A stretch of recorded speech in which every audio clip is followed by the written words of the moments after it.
procurando aqui a apresentação, mas acho que é assim. Foi, né? Bom, então, né, como está o título para vocês aí, como as diferentes áreas da nossa vida estão relacionadas. E o objetivo é trazer algumas estratégias, né, do que a gente pode fazer, do que a gente pode seguir para lidar com as adversidades que surgem no nosso dia a dia.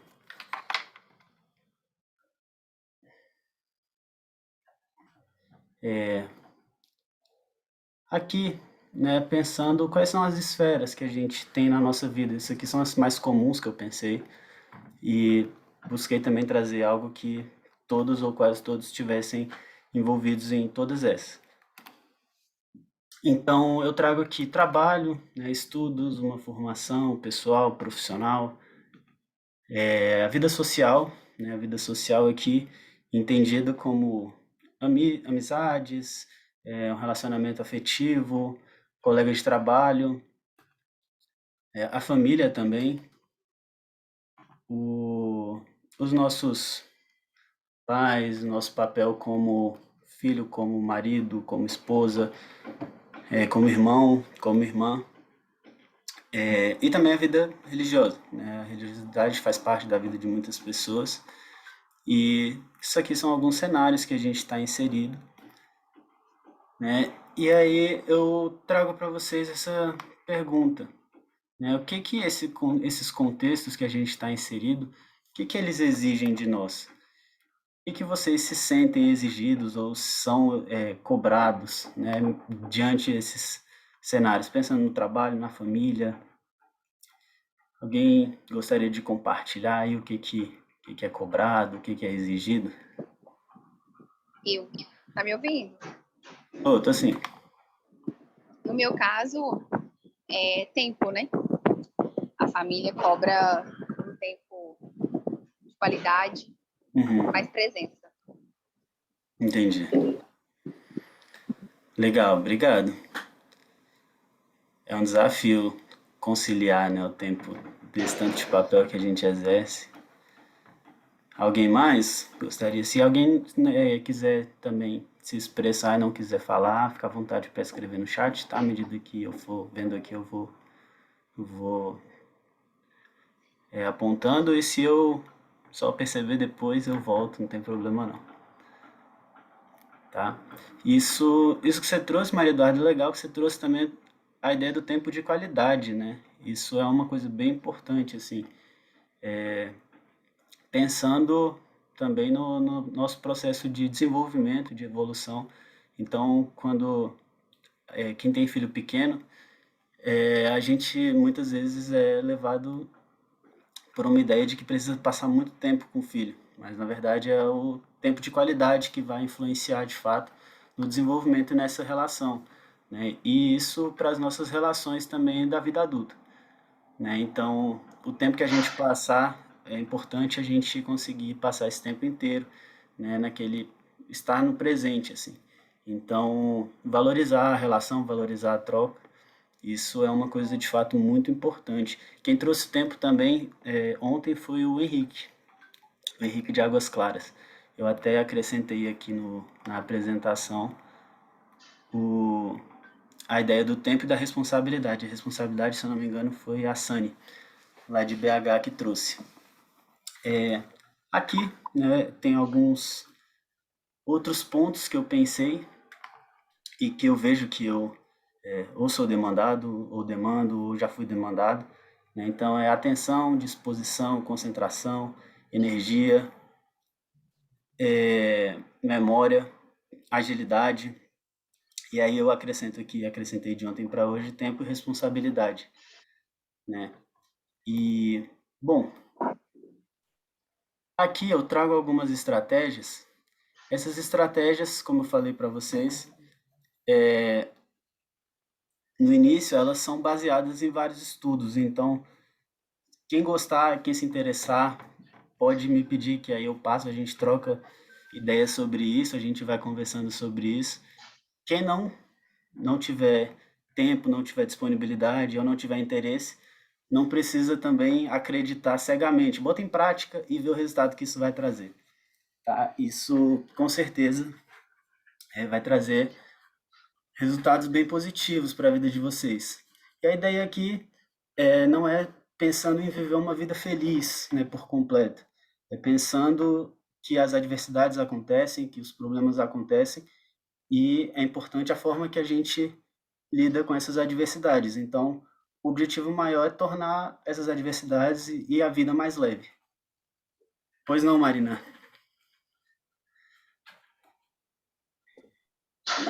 Eu ia falar atenção, né, no outro estar presente, porque se a gente não investir atenção e estar presente, a gente acaba tendo que investir mais tempo, né? É E aí verdade. você trouxe uma primeira estratégia que, como exemplo, mas que eu coloco muito em prática, eu vou até tentar mostrar para vocês aqui.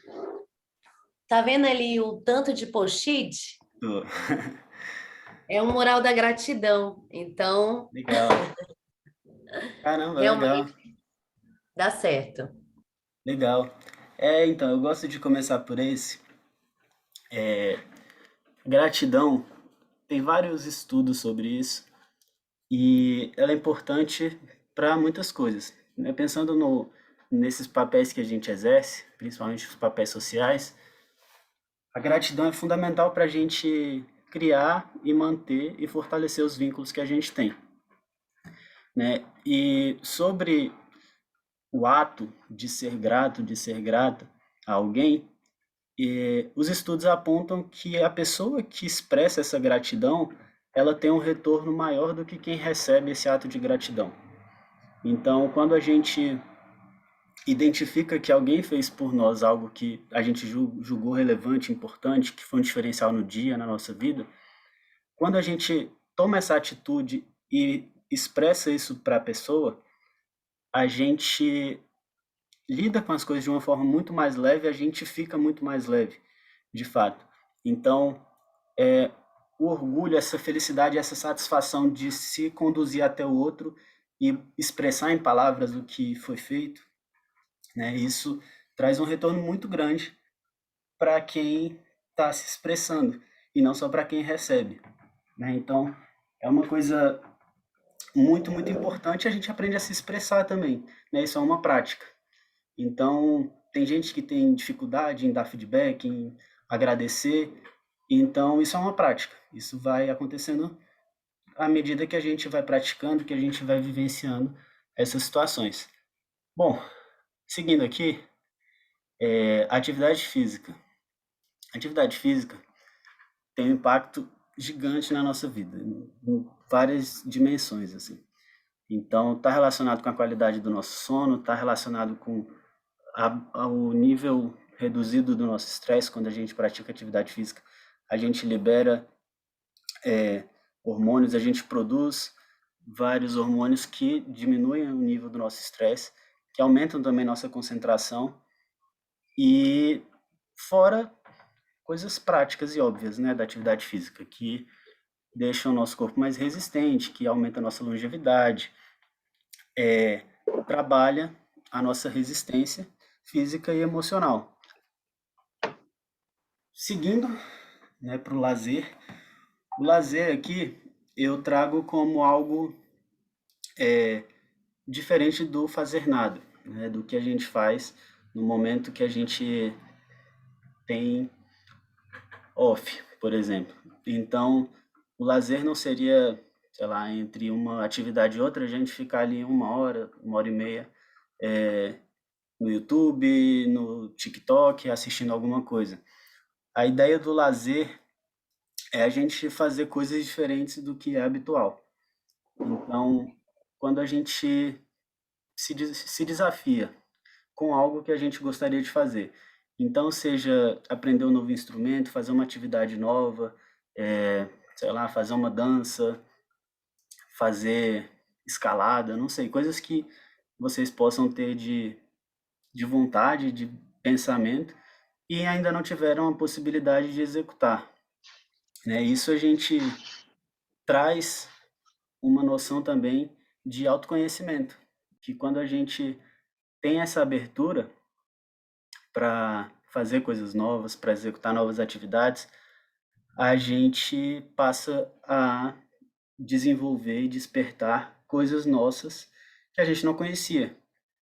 E isso é uma ferramenta, uma possibilidade de autoconhecimento gigante e de desenvolvimento pessoal também. Então, só da pessoa estar livre para conhecer e se envolver com novas atividades, isso, isso é muito diferente do que algumas pessoas tratam sobre a gente ter uma partes de nós mesmos que a gente não potencializa, né? Isso aqui é de fato que quando a gente se envolve com coisas novas, a gente está despertando coisas novas nossas. Isso aumenta o nosso repertório, tanto para o trabalho, como para as relações, como para a vida cotidiana, como um todo. E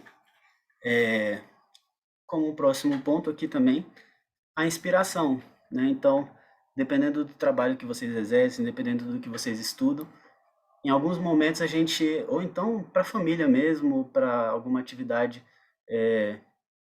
fora dessa vida profissional, dessa vida acadêmica formal, a gente precisa e a gente sente falta de ter inspiração.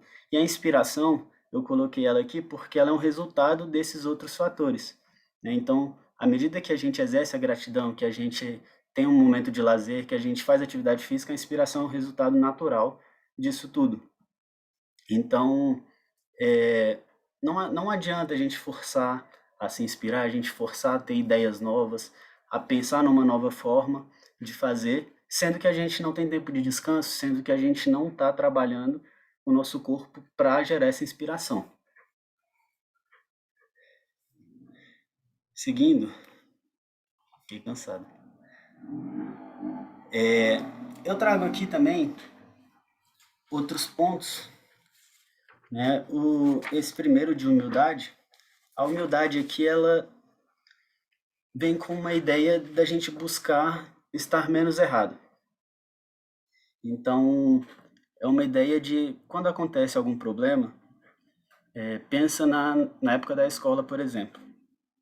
A pessoa que se preocupa em tirar 10, ela, se tirar, sei lá, 8, para ela o que vai deixar a pessoa inconformada é os 2 pontos que ela perdeu. E ela vai focar nisso. Quando, na verdade, para o nosso desenvolvimento, para a nossa saúde mental, é importante a gente focar no nosso desenvolvimento e no processo de aprendizagem.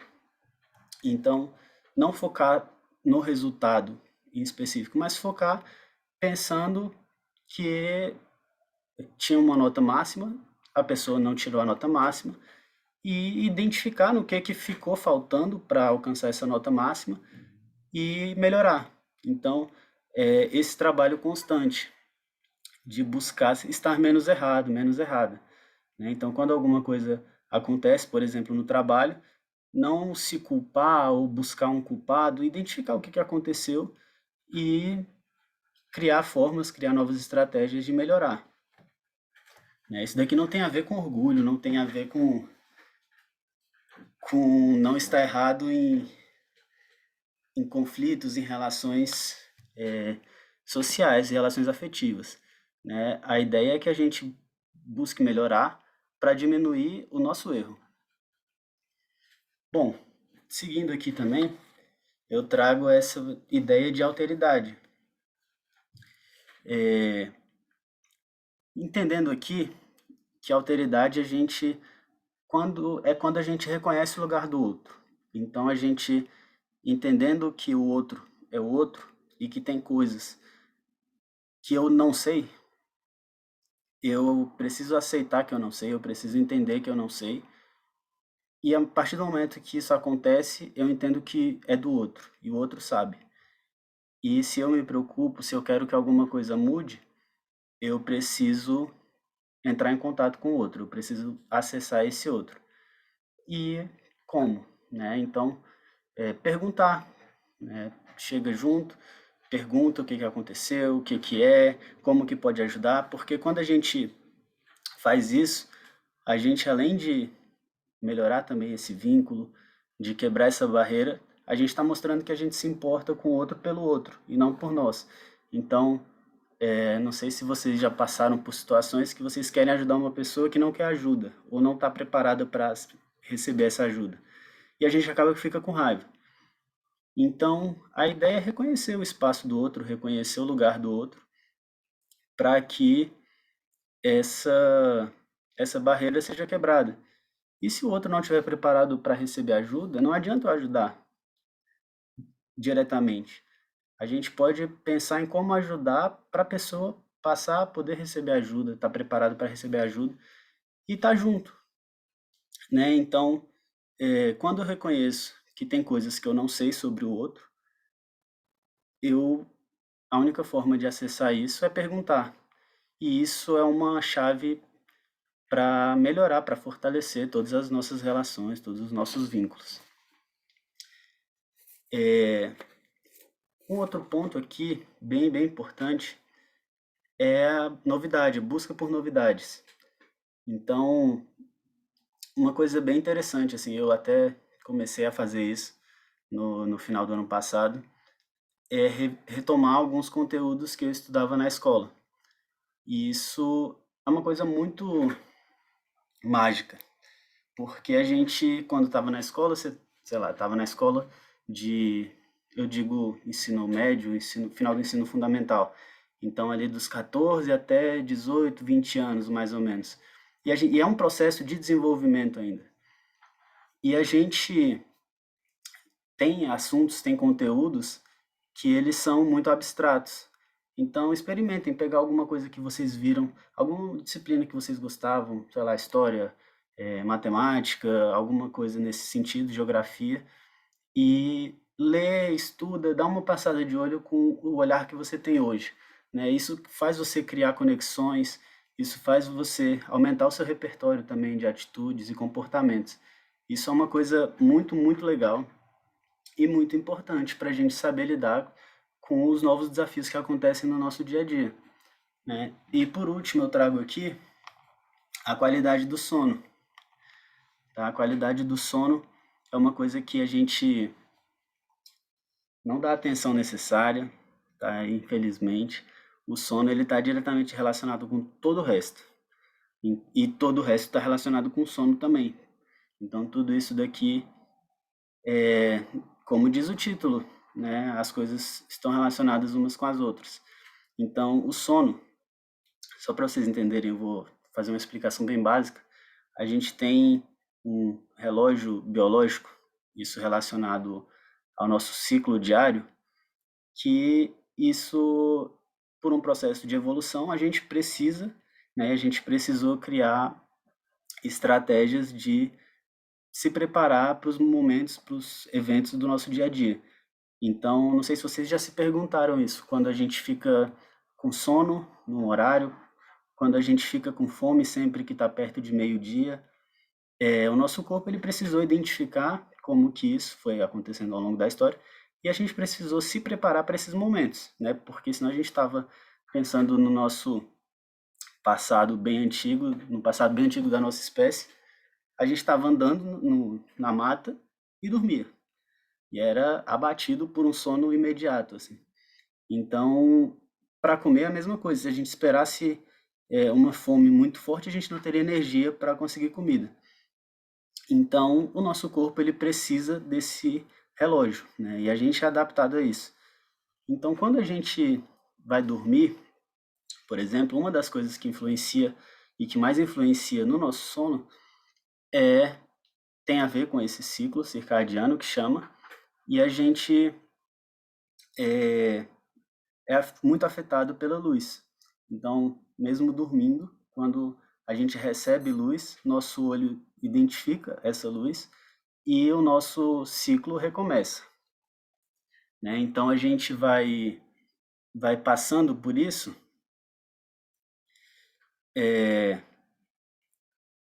Exatamente, o Wesley está falando aqui que a qualidade do nosso sono tem tudo a ver com a qualidade de vida conforme todas as estratégias ditas anteriormente. E é exatamente isso, uma coisa afeta a outra. E, por exemplo, quando a gente vai dormir, a gente é comum hoje ficar no celular, ficar na televisão, no computador, e já deu o horário de dormir, já anoiteceu, e o nosso olho está recebendo muita luz, né? Principalmente hoje que a gente tem aparelhos que ficam muito próximos da gente o tempo todo. Então, para o nosso corpo, isso atrapalha todo o nosso funcionamento, todo o nosso relógio, né? Isso tá meio que dizendo que está na hora de dormir, mas tem muita luz, então eu preciso ativar substâncias nesse organismo para ele ficar acordado, porque tem muita luz ainda. E isso atrapalha, isso faz com que a gente demore mais a pegar no sono. Tem gente que fala que tem problema para dormir, mas fica no telefone, toma café à noite, não pratica atividade física e a vontade imediata, até pelas necessidades também, pelas demandas, por tudo que a gente é cobrado, a gente tende a recorrer primeiro a remédio, né? Mas isso é uma agressão para o nosso organismo. Esses remédios são muito fortes, então a primeira ideia é a gente olhar para todas essas outras áreas, né? Como disse o Wesley. Então, ver como é que está a atividade física, a alimentação, como que está o meu relacionamento com as outras pessoas. Isso tudo vai afetar na nossa qualidade do sono, tá? Só antes de passar para vocês, tem um estudo de um pesquisador indiano que ele identificou que as pessoas que comem a mesma coisa e elas comem, um grupo come sempre no mesmo horário e o outro grupo come no horário diferente, né, do que costuma fazer no dia a dia. Então, por exemplo, numa semana, um grupo come as refeições sempre 7 horas da manhã, meio-dia e 7 horas da noite, tá? Por exemplo. E o outro grupo come, às vezes, a primeira refeição 7 horas da manhã, a segunda meio-dia e a terceira 7 horas da noite. Aí no dia seguinte come a primeira refeição 10 horas da manhã, a segunda refeição às 3 da tarde e pula a terceira refeição. E no outro dia toma o café da manhã ao meio-dia, faz a segunda refeição às 2, 3 horas da tarde e janta 1 hora da manhã já do dia seguinte. E aí esse pesquisador ele identificou que as pessoas que comiam, que tinham uma refeição muito parecida, com o mesmo índice calórico, só que um grupo tinha horário determinado para comer e o outro não, e variava muito o horário desse outro grupo. O grupo que variava muito o horário de comer engordava mais. E aí você pergunta como, né? Porque as pessoas comiam a mesma quantidade calórica ali e por que que um grupo engordava mais? Isso tem a ver com esse ciclo. Então, o nosso corpo, esse ciclo, ele é como se fosse uma onda que o nosso corpo se prepara para aquela situação. Se o nosso corpo está preparado para receber aquele alimento, a, a nossa digestão, o nosso processo de absorver e tratar esse alimento e mandar o que é importante, mandar todas as proteínas, todas as fibras, distribuir isso para o nosso corpo, essas bactérias, toda a atividade do nosso corpo vai estar preparada para isso e vai fazer esse trabalho de uma maneira muito mais eficiente do que se a gente pegar o nosso corpo de surpresa o tempo inteiro, né? Então, eu até costumo dizer, a gente quando é fim de semana, quando está de férias, é comum escutar, ah, mas eu tô de férias, mas é fim de semana, hoje é domingo, hoje pode. E aí, na verdade, não pode, porque o seu corpo ele não sabe que é domingo, seu corpo não sabe que é final de semana, ou que é feriado, ou que você está de férias, né? E aí você está desregulando todo o funcionamento do seu corpo.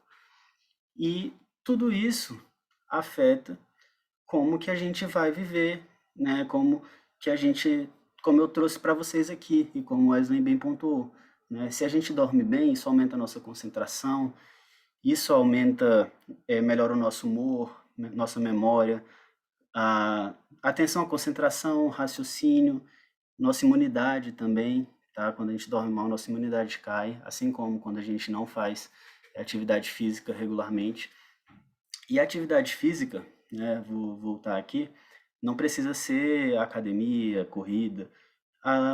O ponto aqui de atividade física é que você faça uma atividade que deixe o seu corpo em movimento e tire um pouco da zona de conforto. Então, se você aguenta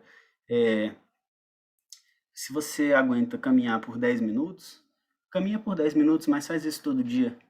em algum momento esses 10 minutos vão fazer parte da sua rotina e vão se tornar minutos que você já está habituado ou habituada. E aí você passa a caminhar 15 minutos, por exemplo.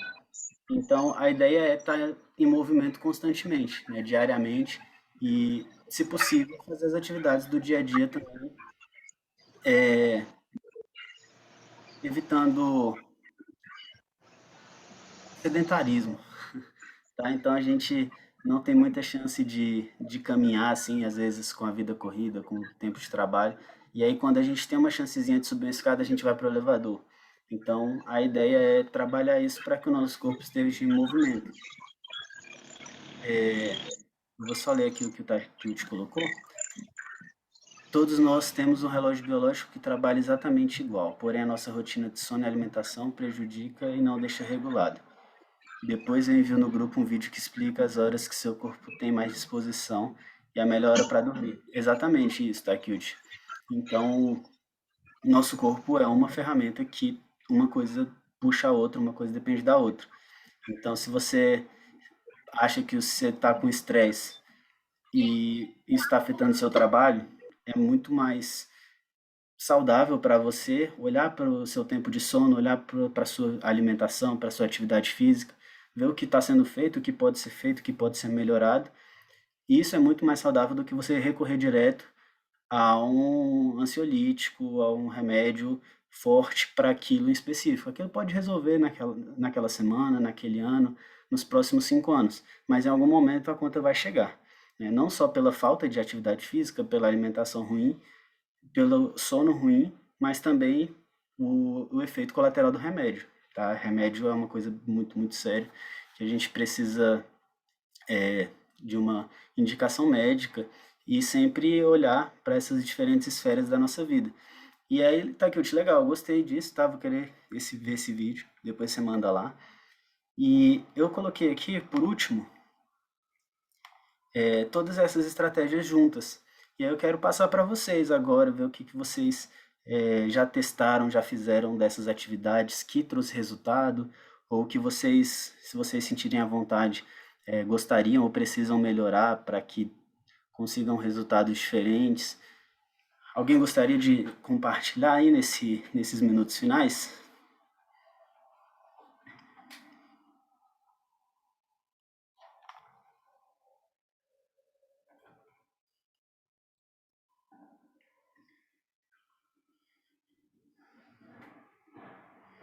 Ó, quem chegou depois, gente, do começo, se puder colocar no chat o nome e a unidade, tá aqui Fudumitsu, o nome e a unidade onde trabalha, que a gente consegue pegar esse registro para contabilizar na bonificação, beleza?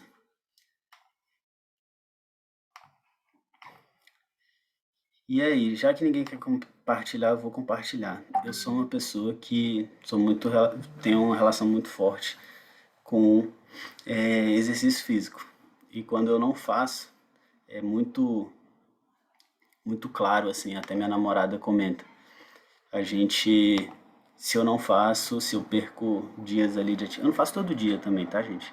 Mas umas 4 vezes na semana, 5 vezes eu tô fazendo. E aí, se eu não faço, o meu humor é alterado, eu fico estressado, fico bem estressado, a gente briga. Então, antigamente minha namorada já ficava tipo, ah, não, você já vai fazer isso de novo e tal. E eu corro, né? Eu gosto de correr, eu acabo correndo muito tempo. E aí hoje é tipo, não, vai lá que você tem que fazer, que é pra gente ter um relacionamento saudável. Porque de fato eu fico estressado, eu durmo mal. Como eu trouxe pra vocês, né? Inspiração falta, né? Completamente. E alteridade é uma coisa que está muito relacionada ao meu trabalho, né? Para quem não me conhece diretamente, eu sou psicólogo, né? Eu trabalho na Clima, mas eu sou psicólogo também clínico. Eu trabalho na Clima e trabalho como psicólogo clínico, né? Atuando pela psicanálise. E alteridade é a chave para estabelecimento de vínculos, né? Para acessar a história de outras pessoas e buscar ajuda efetiva, né? Então, pensando nessa relação de trabalho mesmo, se uma pessoa está solicitando ajuda ou está precisando de ajuda, é ajuda que faz sentido para ela, e não para quem está ajudando, né? Então, a gente só consegue perceber isso quando a gente reconhece essa alteridade, quando a gente reconhece o lugar do outro e aceita que quem sabe melhor sobre o outro é o outro e não eu. Então, as estratégias que vão dar certo, a forma que eu posso ensinar melhor para quem aqui é gerente, operador, que trabalha também com treinamento.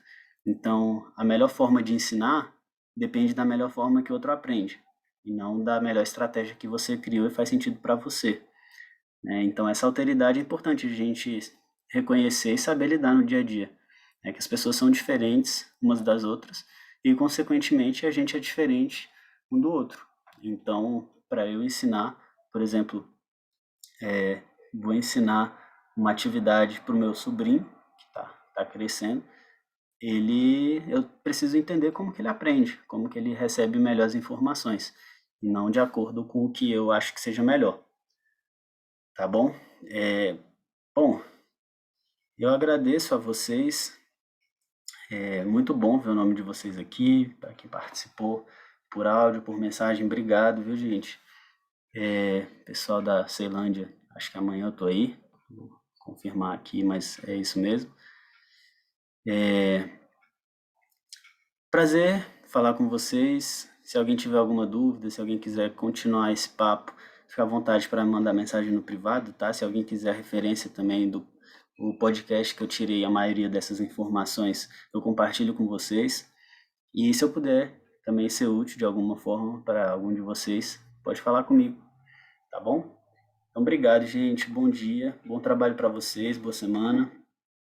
E qualquer coisa eu fico à disposição.